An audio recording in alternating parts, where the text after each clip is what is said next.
Okay, so I'm trying something new here, doing a little bit of a voiceover in some of my videos.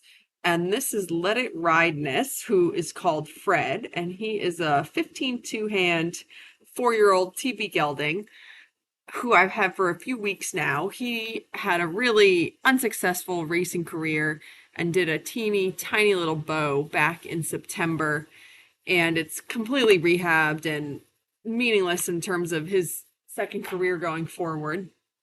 And I am just really smitten with him because he is just such a kind, genuine, quiet type of horse.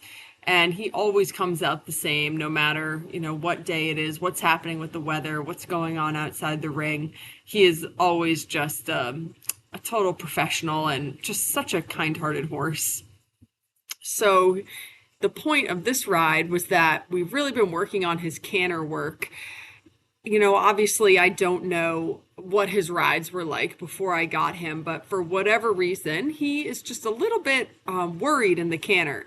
And so, what he does is he'll just sort of come into an unbalanced, little bit too quick of a canter, and then because he feels like it's too quick and it's unorganized, then he'll want to break out of it, and then it's just sort of like this cycle that repeats. So I've tried a few different things with him.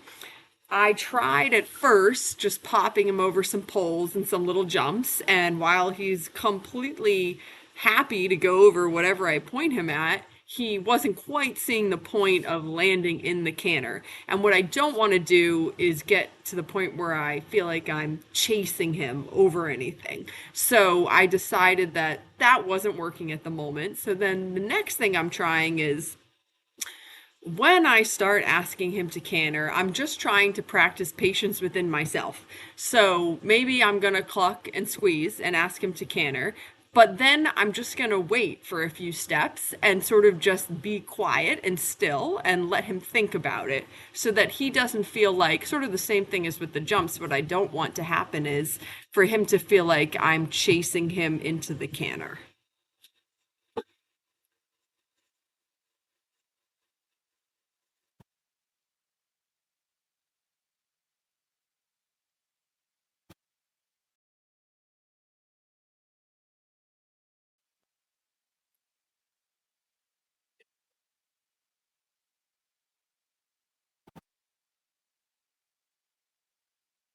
I think officially out all day. Babe, I'm recording.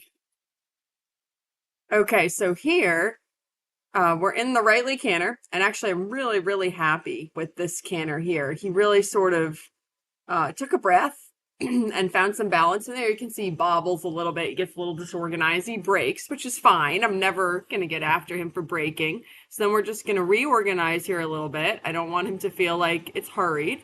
And then I believe I ask him again here as we come down this long side.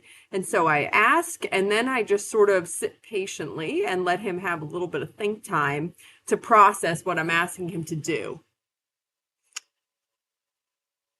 Yeah, and that was actually, I was really, really happy with that. He maybe, of course, he came up a little bit in his head and took a couple of quick steps, but he really came back and rebalanced really quickly. And I just remember riding through this part and right here thinking, like, oh, this is so nice. Like, what a lovely canter he does have and is certainly in there. And he's finding that with more and more frequency. And so I was really, through this whole part here, I was really so happy with him. Good. So then we come back to the trot, and I believe then we go the other way. Yeah, that was a good spot to take a break because he was just such a good boy. And Fred's just so funny because he's just always happy to pause and take a break.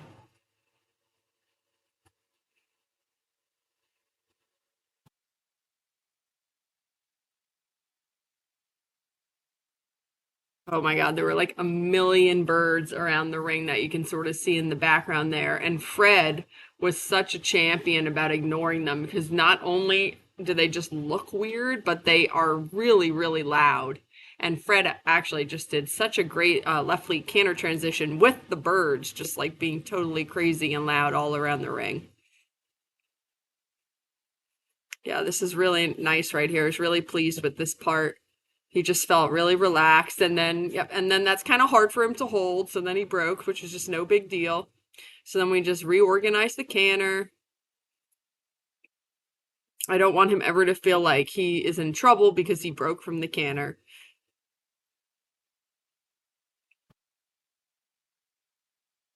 So then I'm asking again, and that was so good. So I asked, and then I was just sort of patient, and then he just took 2 or 3 steps and came into the canter. And then here I thought, okay, he's cantering really nicely with me in half seat. Now let me see if I can start introducing having my butt in the saddle a little bit. So here I'm sitting the canter, and he actually did really great with that. I think that sitting the canter helps him to provide a little bit more structure.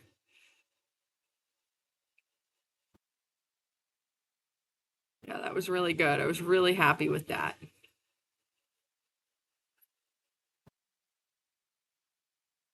Yeah, and then I just decided, in retrospect, I should have just let him been done after that last little part because that was so, so good. One thing that I know we all struggle with sometimes if we ride horses and we're making our own decisions is when to be done. And for whatever reason in the moment, I just thought, oh, that was so good. I think I can get it just a little bit better. Let me do it one more time. And he was very good, obviously. Like that was totally fine, but I should have just let him been done because he was so good. And so then after we did that, we went around like 2 more times and then that was plenty.